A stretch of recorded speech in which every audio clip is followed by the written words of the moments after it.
Bonjour Malia. Bonjour. On peut se tutoyer? Oui, bien J'ai sûr. tutoyé tout le monde jusqu'ici. Donc, alors, tu es vice-championne olympique de natation et surtout, tu es là parce que tu es membre de l'équipe Défi Titicaca. Alors justement, tu peux nous expliquer c'est quoi le défi Titicaca? Alors, c'est venu d'une idée de Théo Curin, qui est le nageur paralympique qui a été amputé des deux bras et des deux jambes à l'âge de 6 ans. Et il s'était dit, voilà, suite à des problèmes de classification, il y a des classifications d'handicap pour les paralympiques. Il se retrouvait à nager avec des nageurs qui avaient des bras. Lui, il n'a pas de bras. Il s'est dit, je ne vais pas m'entraîner plus de 30 heures dans la semaine pour aller chercher une médaille. Je ne pourrai pas aller chercher une médaille. Je suis défavorisée dans ma classification. Donc, je vais inventer, je vais proposer mon propre défi, monter mon défi. Et c'est de la traversée du lac Titicaca à la nage. Au Pérou, du coup? Au Pérou. Donc c'est Bolivie et Pérou. Donc c'est une distance de 122 km à 4000 mètres d'altitude dans une eau à 10 degrés. Mais il a dit, je ne veux pas le faire tout seul. Je veux être accompagné. Donc il voulait être accompagné d'un aventurier et d'une nana. La nana, c'est moi. Et pour bien comprendre, vous l'avez déjà fait le défi ou il est à venir? Il est à venir, c'est dans 31 jours, exactement. Et comment vous vous préparez? Parce que ça fait, je crois, 10 ans que vous avez arrêté une carrière de 11 nageuse. ans, exact. 11 ans. Comment Ouais. vous faites pour vous préparer pour ce défi? Donc ça fait à peu près 13 mois qu'on le prépare. Tous les 15 jours, on allait en base nautique, dans une base nautique dans l'Oise, on se préparait au froid. On nageait en eau libre parce qu'on nageait plus en bassin. C'est différent. L'eau libre, c'est que tu ne vois plus le fond. Tu ne vois plus où ton bras il tracte l'eau. On se préparait au froid, puisqu'on va nager dans une eau à 10 degrés pendant plus de 10 jours. On se préparait aussi à l'adaptation à l'altitude, où on a fait des stages à Font-Romeu. Donc c'est le centre national d'altitude qu'on a dans les Pyrénées. On se préparait aussi à le côté, on va dire, aventure de travailler à 3. On est certes 3 nageurs d'un certain niveau, mais c'est de l'entraide. On nage chacun notre tour, des fois, ou des fois à 3. Et il faut toujours être là pour son compagnon qui nage. Il faut toujours lui parler, lui montrer qu'il est toujours présent, sur le moment présent, parce qu'on peut avoir des moments de perte de mémoire, surtout quand on est à 4000 mètres d'altitude. Donc tout ça, on se préparait pendant pas mal de temps, mais c'était des super moments. Justement, vous avez parlé, tu as parlé du fait de faire une équipe. Tu les connaissais pas du tout, vous connaissez pas du tout entre vous. Comment ça se passe de préparer un défi comme ça avec des gens dont on connaît pas le caractère, on connaît pas même les capacités physiques? Est-ce que c'était stressant? Mais en fait, ça a été, ça matchait tout de suite entre nous. On est 2 générations différentes. Les garçons, ils ont une vingtaine d'années. Moi, j'ai bientôt 40 ans.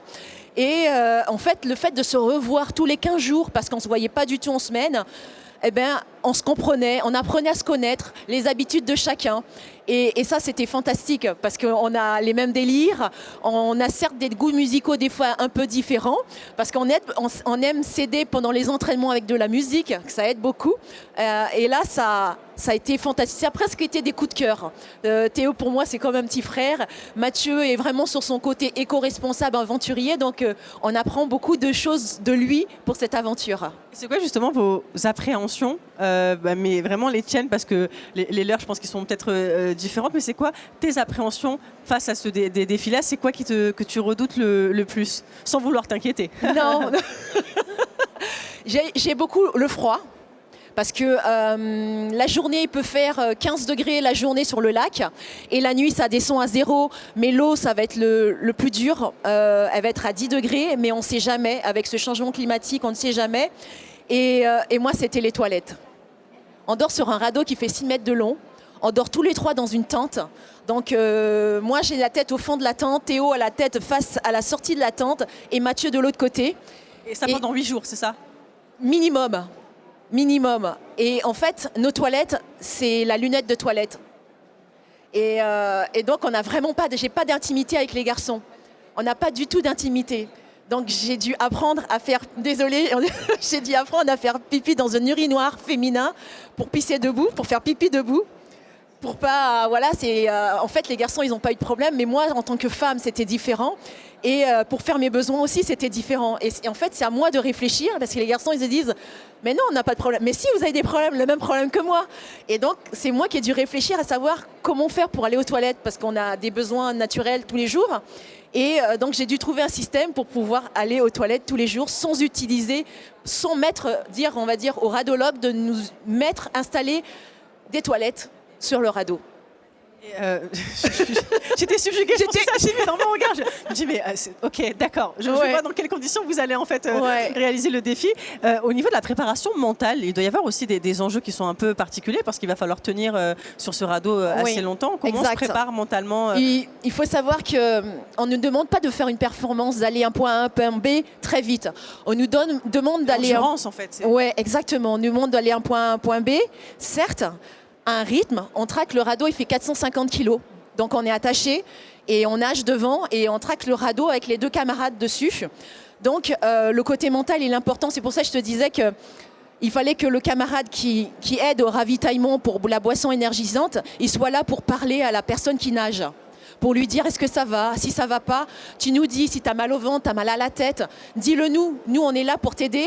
On veut pas que tu tombes malade au bout de 2 jours pour qu'on puisse se dire on perd un camarade et qu'on a besoin d'aller avec toi jusqu'au bout. Donc c'est pour ça que j'ai dû un peu apprendre à lire sur les visages de mes camarades pour leur dire toi je sais que ça va pas et que tu veux pas me le dire, mais je sais, vas-y, sors de l'eau, moi je prends ta place, je nage, et tu nageras cet après-midi ou demain. Donc, on a dû beaucoup apprendre à se connaître. L'humain est très important, en fait, dans ce défi-là. Exactement, complètement. La communication et l'apprendre, on va dire, le langage visuel sur le visage. Je vais faire un grand retour en arrière parce qu'on a parlé du défi qui va se passer dans quelques mois, mais donc comme j'ai dit, tu as eu une médaille olympique à Athènes en 2014. 2004. En plus j'ai écrit 2004, c'est juste que je ne sais pas lire.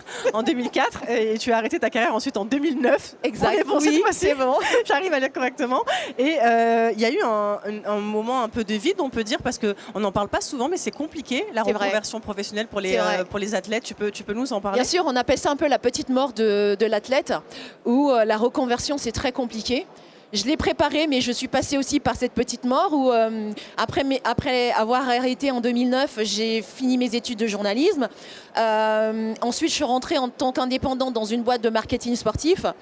Et à ce moment-là, c'était après les Jeux de Londres. Et ils m'ont dit, bon, on ne peut pas continuer avec toi, on n'a plus de clients et ça s'arrête. Et là, je me suis retrouvée un peu bête. Comment faire pour payer mes factures? Et donc là, je suis passée pendant 2 ans de galère. Je suis retournée chez maman. J'ai envoyé des CV à droite, à gauche. Je ne trouvais pas de boulot. Et je me suis remise en question. Je me suis dit, ça m'arrive. J'ai préparé certes mon après-carrière, ma reconversion, et j'y arrive pas. C'est assez bizarre, choquant peut-être plus parce qu'on ne s'imagine pas que la vie d'une médaillée olympique peut être compliquée après justement une médaille. Et en fait, la réalité, c'est que ça se passe autrement. C'est vrai qu'on nous prépare... On prépare la nouvelle génération de plus en plus à ça. À ma période, ma génération, on ne la préparait pas. Tu arrêtes, c'est bien, on n'a plus besoin de toi. Tu te débrouilles tout seul pour ta reconversion. Si tu as envie d'en faire ou si tu n'as pas envie de travailler, tu te débrouilles. En fait, on est parti d'un cocon. En fait, il y a tout un monde autour de nous, quand on est sportif de haut niveau, qui s'occupe de nous. Et puis d'un moment, quand tu arrêtes, quand tu sors de ce cocon, ça explose, tout ce qu'il y a autour de toi explose et tu te retrouves seul. Tu n'as que ta famille, peut-être des amis encore, s'ils sont encore là, ils sont encore proches. Et là, tu dois te débrouiller pour savoir comment faire pour pouvoir rebondir dans le milieu professionnel, que des fois tu ne te rends pas compte qu'il peut être un peu un monde de requins aussi. Parce que tu peux frapper à des portes, c'est pas parce que tu as une médaille olympique qu'ils vont te dire viens chez nous. Non, ça marche pas comme ça.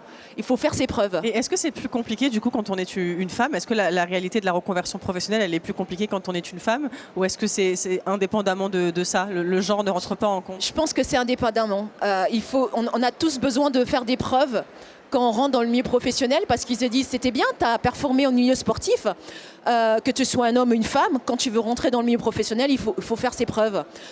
Donc forcément, tu commences au plus bas de l'échelle et montrer ce que tu es capable de faire, que ce soit à la dernière minute ou à l'improviste. Ouais. En tout cas, merci beaucoup d'être venue répondre à mes questions, Malia. Bon courage pour le défi Titicaca. Et j'allais faire une blague, mais je ne vais pas la faire. Vas-y, sur le nom, parce que vu que tu nous as dit que le plus important, c'était les toilettes, ça prend tout son sens. Merci beaucoup d'être venue sur la scène de l'Ampli. Bon courage.